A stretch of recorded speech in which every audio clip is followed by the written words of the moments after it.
எல்லா விதமான ஜெபமும் கேட்கப்படாது. எல்லாரும் ஜெபிக்கிற உண்மைதான். ஆனா இந்த ஜெபம் வந்து ஒரு ஒழுங்கு கிரயமா இருக்கணும். எலியா நம்மை போல பாடுள்ள ஒரு மனுஷன் தான். ஆனா எப்படி ஜெபம் பண்ணினா? கருத்தா ஜெபித்தான். கருத்தா ஜெபிக்கிற, ஏன்னா ஜெபத்தை கேட்கிறவர். சீசர்கள் கேட்கிறாங்க, ஆண்டவரே நாங்கள் எப்படி ஜெபிக்க வேண்டும்?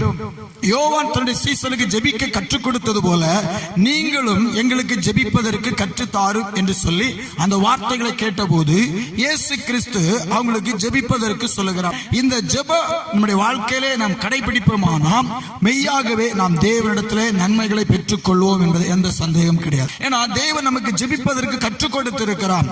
இப்படிதான் அந்த ஜெபம் இருக்கணும் அப்படிங்கிற ஒரு ஒழுங்கின் கிரயம் இருக்கு.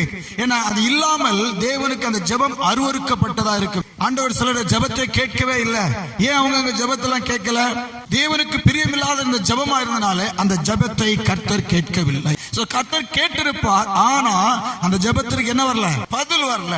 ஆண்டவர் சொன்ன ஆலோசனை நாம் ஜெபிப்போமானால் எல்லா சூழ்நிலையும் நம்முடைய ஜெபத்திற்கு பதில் வரும்.